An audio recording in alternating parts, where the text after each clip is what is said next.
Assalamualaikum warahmatullahi wabarakatuh.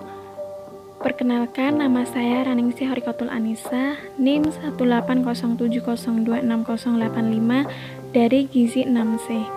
Pada kesempatan kali ini, saya akan mengangkat isu terkait pelanggaran kode etik dan hukum kesehatan yang dilakukan oleh profesi bidan. Hukum kesehatan.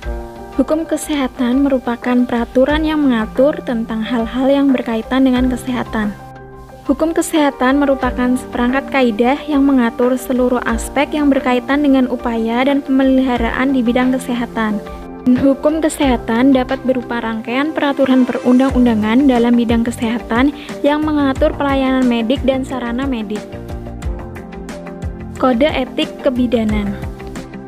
Kode etik kebidanan merupakan suatu pernyataan komprehensif profesi yang menuntut bidan melaksanakan praktik kebidanan baik yang berhubungan dengan kesejahteraan keluarga, teman sejawat, profesi, maupun dirinya sendiri. Penetapan kode etik kebidanan harus dilakukan dalam Kongres Ikatan Bidan Indonesia atau IBI. Kode etik kebidanan pertama kali disusun pada tahun 1986 dan disahkan dalam Kongres Nasional Ikatan Bidan ke-10 pada tahun 1988. Petunjuk pelaksanaan kode etik kebidanan disahkan dalam Rapat Kerja Nasional atau Rakernas IBI pada tahun 1991. Kode etik bidan sebagai pedoman dalam berperilaku disusun berdasarkan pada penekanan keselamatan klien. Dengan adanya hukum kesehatan dan juga kode etik profesi, diharapkan dan mampu meningkatkan kualitas serta pelayanan kesehatan.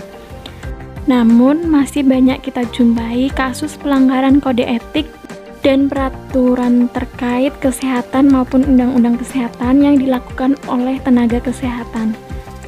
Salah satunya, kasus pelanggaran yang dilakukan oleh beberapa oknum bidan yang melakukan transaksi jual beli susu formula kepada pasien atau kliennya.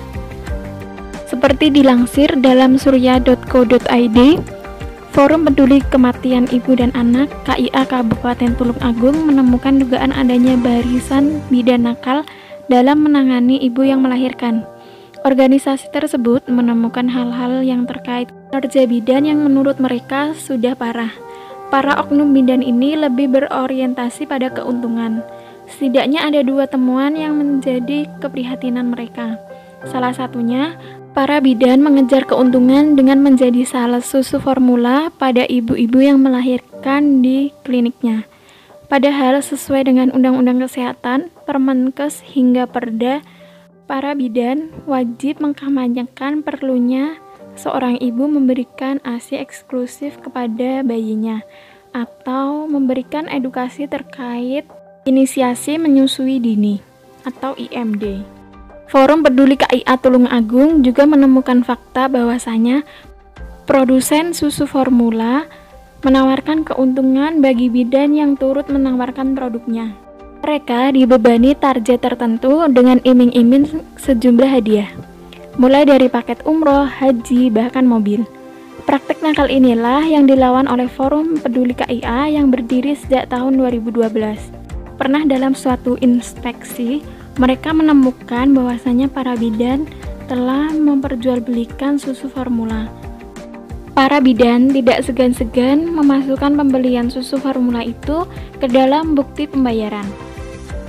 Forum Peduli KIA Tulung Agung melakukan sidak terhadap 5 pasien terakhir di buku pasien. Kemudian mereka mendatangi satu persatu pasien tersebut.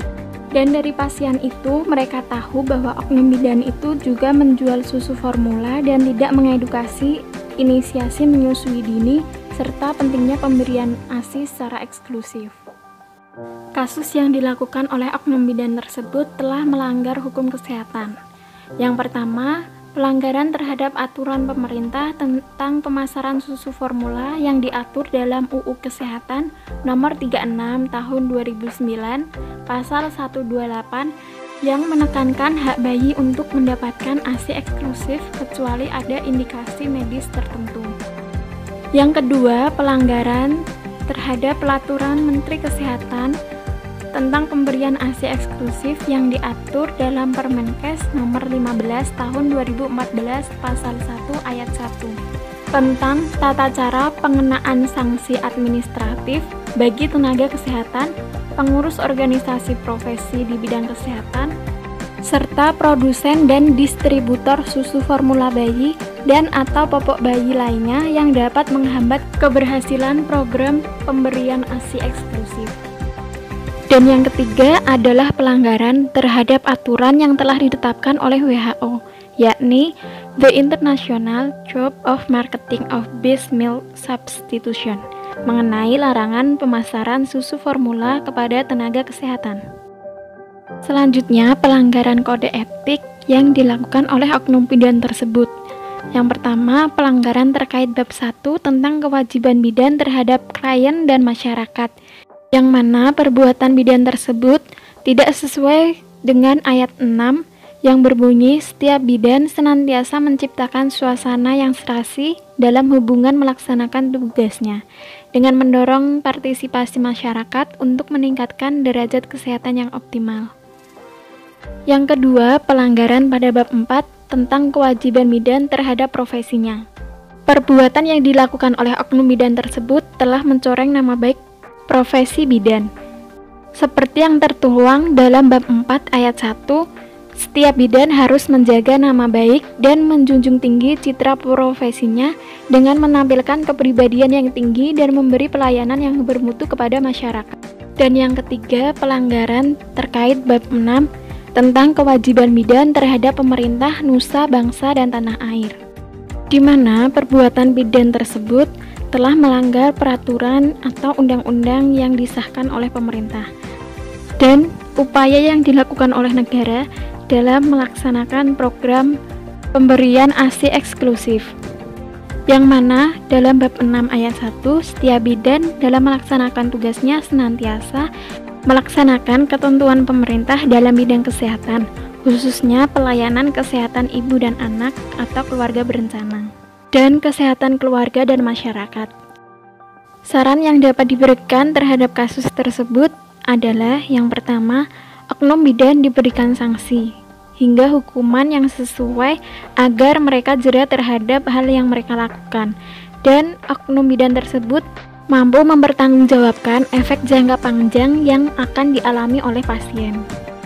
Yang kedua, pemerintah, organisasi profesi, dan lembaga terkait melakukan advokasi lebih dalam dan lebih luas, seperti membuat peraturan daerah atau norma-norma yang berlaku terkait dengan program pemberian ASI eksklusif selama 2 tahun pada anak. Organisasi profesi melakukan peninjauan kepada klinik atau tempat praktek mandiri nakes. Yang ketiga, jika mengharuskan seorang tenaga kesehatan bekerja sama dengan sebuah produk, maka dapat diberikan kepada sasaran yang lebih tepat, tidak merugikan, dan sesuai dengan peraturan atau ketentuan kesehatan. Sekian pemaparan dari saya. Terima kasih telah menyimak video ini. Semoga dapat bermanfaat. Wassalamualaikum warahmatullahi wabarakatuh.